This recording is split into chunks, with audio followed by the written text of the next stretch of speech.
মা বোনেরা কথাগুলা মনোযোগ দিয়ে শুনেন। কথাগুলো আপনাদের কাছে খারাপ লাগলেও এটাই বাস্তবতা। 30 টাকার ফুচকা আর 15 টাকার ফুল দিয়ে যদি একটা মেয়ের কাছে ঘনিষ্ঠ হওয়া যায়, তাহলে এত লক্ষ লক্ষ টাকা মোহর দিয়ে জিম্মাদারি নিয়ে একটা মেয়ের কাছে ঘনিষ্ঠ হওয়ার কিসের প্রয়োজন আমার? এত লক্ষ লক্ষ টাকা আমি মোহর দেই, মোহর দিয়ে যদি একটা মেয়ের কাছে ঘনিষ্ঠ হওয়া লাগে, এটা তো আমার দরকার নাই। 30 টাকার ফুচকা আর 15 টাকার ফুল দিয়ে যদি আপনার জিম্মাদার আমি গ্রহণ করতে পারি, আপনার ইজ্জত যদি আমি লুট করে নিতে পারি, আপনার সাথে যদি আপনাকে যদি আমি ইউজ করতে পারি, ব্যবহার করতে পারি, তাহলে এত লক্ষ লক্ষ টাকা মোহর কেন আমি দিব? মা, আমার মা, আমি একটা মায়ের সন্তান। আপনাদের পেট থেকে আমি বের হয়েছি, আমি একটা মায়ের সন্তান। আমি আপনাদেরকে বড় সম্মান করি, আপনাদেরকে বড় ইজ্জত করি। আপনারা হচ্ছেন আমার মা।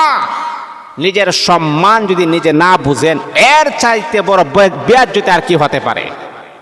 দেখুন, আপনি একটা চকলেটের দাম আছে 1 টাকার একটা চকলেট, তার উপরে কিন্তু একটা প্যাকেট থাকে, এটা ছিঁড়ে এই চকলেটটা খেতে হয়। আর মা, আপনি যদি আপনার ইজ্জতটা যদি এইভাবে বিলিয়ে দেন, তাহলে বোঝা গেল একটা চকলেটের চাইতো আপনার সম্মান নাই।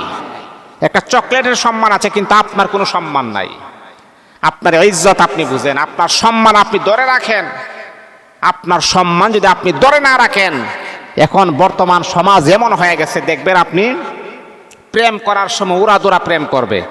যুবক ছেলে মেয়ে এদিক সেদিক তাকাবে না, প্রেম করার সময় উড়াদুরা প্রেম করবে। আর বিবাহ করার সময় অনেক কেয়ারফুল, মেয়েটা প্রেম করে কিনা, মেয়ের কোনো গার্লফ্রেন্ড আছে কিনা, মেয়ে কাহার সাথে কোনো সম্পর্ক আছে কিনা, এত কেয়ারফুল ভাবে একটা ছেলে বিবাহ করার সময় খুবই কেয়ারফুল থাকে। মেয়েটা যাতে করে কোনো ছেলের সাথে যেন প্রেম না করে, বন্ধুত্ব না থাকে, এমন মেয়ে দেখে আমি বিবাহ করব। আজকে প্রেমের অভাব নাই, কিন্তু বিবাহ করার ক্ষেত্রে পাত্রীর বড় অভাব, বিবাহ করার ক্ষেত্রে পাত্রের বড় অভাব। এই জন্য মা, আমি আপনাকে বলছি, শোনেন, এই সম্পর্কগুলো হারাম সম্পর্কের ভিতরে কখনো আরাম নয়। আল্লাহ পাক হালাল সম্পর্কের ভিতরে আমার আল্লাহ শান্তি রেখে দিয়েছেন, রহমত রেখে দিয়েছেন, বরকত রেখে দিয়েছেন।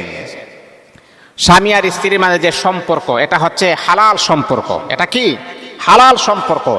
এটার মাঝে কোনো ফাঁক ফখরতা নাই, এটার মাঝে কোনো ওয়াসওয়াসা নাই, এটার মাঝে শয়তানের কোনো আশ্রয় নাই।